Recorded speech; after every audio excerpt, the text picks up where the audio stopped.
Nuclear bomb ಬೆದರಿಕೆಗೆ ಜಗ್ಗಲ್ಲ, ರಕ್ತ ಮತ್ತು ನೀರು ಜೊತೆಯಾಗಿ ಹರಿಯೋದಿಲ್ಲ ಎಂದು ನಿನ್ನೆ ಪಾಕಿಸ್ತಾನಕ್ಕೆ ಖಡಕ್ ಸಂದೇಶ ರವಾನೆ ಮಾಡಿದಂಥ ಪ್ರಧಾನಿ ಮೋದಿ ಇಂದು ಭಾರತದ ಪಾಲಿಗೆ ರಕ್ಷಾ ಕವಚದಂತಿದ್ದ ಅಧಂಪುರ್ ವಾಯುನೆಲೆಗೆ ಭೇಟಿ ನೀಡಿ ರಣಕಹಳೆಯನ್ನು ಮೊಳಗಿಸಿದ್ದಾರೆ. ವಾಯುಸೇನೆಯ ಕಲಿಗಳ ಭುಜ ತಟ್ಟಿ ಪಾಕ್ ವಿರುದ್ಧ ಮತ್ತೆ ಗುಡುಗಿದ್ದಾರೆ.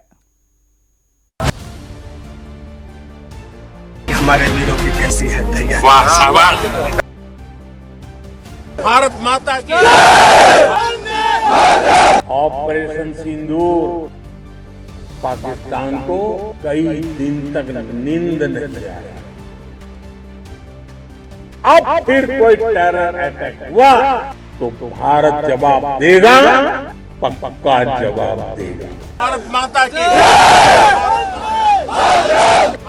ರಣಘೋಷಣೆ, ರಣೋತ್ಸಾಹ, ಪರಾಕ್ರಮದ ವಿಜಯೋತ್ಸವ.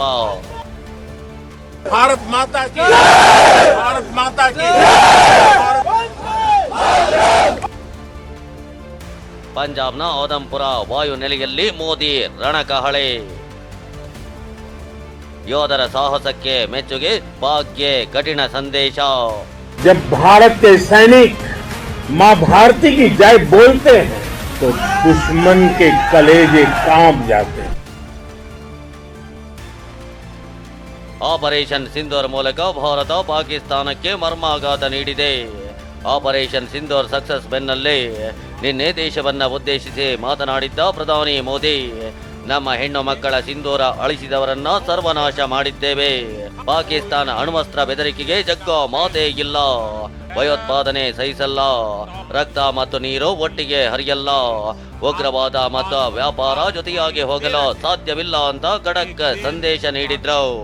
ಇವತ್ತು ಪಾಕಿಸ್ತಾನದ ವಾಯುನೆಲೆಗಳನ್ನ ಧ್ವಂಸ ಮಾಡಿದ ಪ್ರಮುಖ ಸ್ಥಳ ಪಂಜಾಬ್ನ ಆದಂಪುರಕ್ಕೆ ತೆರಳಿದ್ರು. ತ್ರಿಶೂಲ ಚಿಹ್ನೆ ಟೋಪಿ ಧರಿಸಿದ್ದ ಮೋದಿ ಆಪರೇಷನ್ ಸಿಂಧೂರ್ ಸಕ್ಸಸ್ಗೆ ಶ್ರಮಿಸಿದ ವಾಯುಸೇನೆ ಯೋಧರಿಗೆ ಹುರಿದುಂಬಿಸಿ ವಿಜಯೋತ್ಸವ ಆಚರಿಸಿದ್ರು. ಯೋಧರ ಭುಜ ತಟ್ಟಿ ಅಭಿನಂದನೆ ಸಲ್ಲಿಸಿದ್ರು.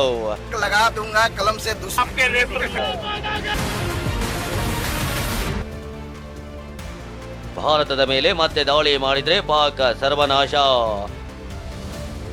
ಭಾರತೀಯ ಸೇನೆ ಇತಿಹಾಸ ನಿರ್ಮಿಸಿದೆ ಎಂದ ಮೋದಿ, ನಮ್ಮ ಸೇನೆ ಬಗ್ಗೆ ಪ್ರತಿಯೊಬ್ಬ ಭಾರತೀಯನೂ ಹೆಮ್ಮೆ ಪಡುವಂತಾಗಿದೆ. ನೀವು ಚರಿತ್ರೆಯನ್ನೇ ಬರೆದಿದ್ದೀರಿ. ಉಗ್ರರು ನಮಗೆ ಬೆದರಿಕೆ ಹಾಕಿದ್ರು, ಆದ್ರೆ ನೀವು ಅವರ ತಲೆಗೆ ನೇರವಾಗಿ ಹೊಡೆದಿದ್ದೀರಿ. ನೀವು ಅವರ ನೆಲೆಗಳನ್ನ ಧ್ವಂಸ ಮಾಡಿದ್ದೀರಿ. 100ಕ್ಕೂ ಹೆಚ್ಚು ಉಗ್ರರನ್ನ ಕೊಂದಿದ್ದೀರಿ. ಈಗ ಅವರಿಗೆ ಅರಿವಾಗಿದೆ, ಮತ್ತೊಮ್ಮೆ ಭಾರತದ ಮೇಲೆ ದಾಳಿ ಮಾಡಿದ್ರೆ ನಾಶವಾಗ್ತೇವೆ ಅನ್ನೋ ಅರಿವು ಅವರಿಗಾಗಿದೆ ಅಂತ ಗುಡುಗಿದ್ರು. ऑपरेशन सिंदूर कोई सामान्य सैन्य अभियान नहीं है। ये भारत की नीति, नियत और निर्णायक क्षमता की त्रिवेणी है। भारत बुद्ध की भी धरती है और गुरु गोविंद सिंह जी की भी धरती है। ಉಗ್ರರು ನೆಮ್ಮದಿಯಾಗಿರಲು ಯಾವುದೇ ಸ್ಥಳ ಉಳಿದಿಲ್ಲ. ನಮ್ಮ ದಾಳಿಯಿಂದಾಗಿ ಪಾಕಿಸ್ತಾನದ ಉಗ್ರರು ನೆಮ್ಮದಿಯಾಗಿ ಬದುಕಲು ಯಾವುದೇ ಸ್ಥಳವೂ ಉಳಿದಿಲ್ಲ. ನಾವು ಅವರ ಮನೆಯೊಳಗೆ ನುಗ್ಗಿ ಹೊಡೆದಿದ್ದೇವೆ. ನಮ್ಮ ಧರ್ಮದ ರಕ್ಷಣೆಗಾಗಿ ಶಸ್ತ್ರಾಸ್ತ್ರಗಳನ್ನ ಹಿಡಿಯೋದು ನಮ್ಮ ಸಂಪ್ರದಾಯ. ಆದ್ದರಿಂದ ನಮ್ಮ ಸಹೋದರಿಯರು ಮತ್ತು ಹೆಣ್ಣು ಮಕ್ಕಳ ಸಿಂಧೂರವನ್ನ ಕಸಿದುಕೊಂಡಾಗ ನಾವು ಭಯೋತ್ಪಾದಕರನ್ನ ಅವರ ಸ್ವಂತ ಮನೆಗೆ ನುಗ್ಗಿ ದಮನ ಮಾಡಿದ್ದೇವೆ ಅಂತ ಹೇಳಿದ್ರು. और हमारे ड्रोन्स, हमारी मिसाइलें, उनके बारे में तो सोचकर पाकिस्तान को कई दिन तक नींद नहीं आएगी। आतंक के विरुद्ध भारत की लक्ष्मण रेखा अब एकदम स्पष्ट है। अब फिर कोई टेरर अटैक हुआ तो भारत जवाब देगा, पक्का जवाब देगा।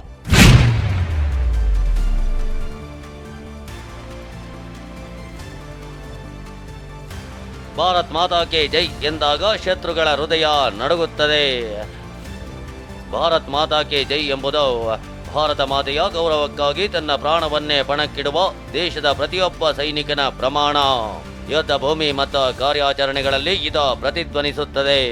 ಸೈನಿಕರು ಭಾರತ್ ಮಾತಾ ಕಿ ಜೈ ಅಂತ ಹೇಳಿದಾಗ ಶತ್ರುಗಳ ಹೃದಯ ನಡುಗುತ್ತದೆ ಅಂತ ಮೋದಿ ಹೇಳಿದ್ರು. भारत माता की भारत माता की भारत माता की इस जयघोष की ताकत अभी अभी दुनिया ने देखी है. भारत माता की जय ये सिर्फ उद्घोष नहीं है, ये देश के हर उस सैनिक की शपथ है जो मां भारती की मान मर्यादा के लिए जान की बाजी लगा देता है. ये देश के हर उस नागरिक की आवाज है जो देश के लिए जीना चाहता है. S-400 ಮತ್ತು MiG-29 ಮುಂದೆ ನಿಂತು ಮೋದಿ ಪೋಸ್. ಆದಂಪುರ ವಾಯುನೆಲೆ ವಿಶೇಷವೇನು? ಮೋದಿ ಭೇಟಿ ನೀಡಿದ್ದೇಕೆ? ಆದಂಪುರ ಏರ್ಬೇಸ್ಗೆ ಪ್ರಧಾನಿ ಭೇಟಿ ವೇಳೆ ಪಾಕಿಸ್ತಾನದ ಹುಟ್ಟಡಗಿಸಿದ S-400 ಏರ್ ಡಿಫೆನ್ಸ್ ಸಿಸ್ಟಮ್ ಮತ್ತು MiG-29 ಯುದ್ಧ ವಿಮಾನ ಆಕರ್ಷಣೆಯ ಕೇಂದ್ರವಾಗಿದ್ವು. S-400 ಸಿಸ್ಟಮ್ನಿಂದಾಗಿಯೇ ಒಂದೇ ಒಂದು ಕ್ಷಿಪಣಿ ಭಾರತದ ಗಡಿ ನುಸುಳಲು ಸಾಧ್ಯವಾಗಿಲ್ಲ. ಹೀಗಾಗಿ ಇವುಗಳ ಸನಿಹದಲ್ಲೇ ಮೋದಿ ನಿಂತು ಭಾಷಣ ಮಾಡಿದ್ರು.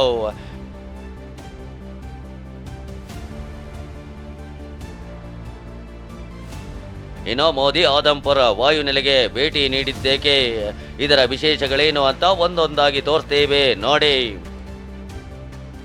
ಆದಂಪುರ ವಾಯುನೆಲೆ ಪಂಜಾಬ್ನ ಜಲಂಧರ್ನಿಂದ 28 ಕಿಲೋಮೀಟರ್ ದೂರದಲ್ಲಿದೆ. ಇದು ಭಾರತದ 2ನೇ ಅತಿ ದೊಡ್ಡ ಏರ್ ಬೇಸ್ ಆಗಿದೆ.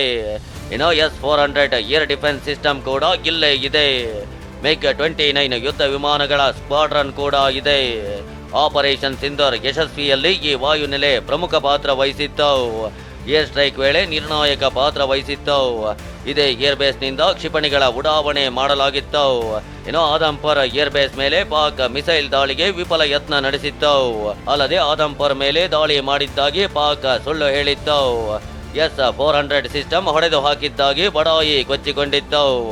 ಆದ್ರೀಗ ಮೋದಿ ಆದಂಪುರ್ ಏರ್ ಬೇಸ್ಗೆ ಭೇಟಿ ನೀಡಿ ನಮ್ಮ ಏರ್ ಬೇಸ್ ಸುರಕ್ಷಿತವಾಗಿದೆ ಎಂಬ ಸಂದೇಶ ರವಾನಿಸಿದ್ದಾರೆ.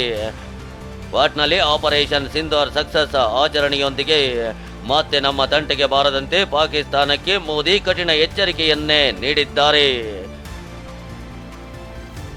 Bureau report TV9.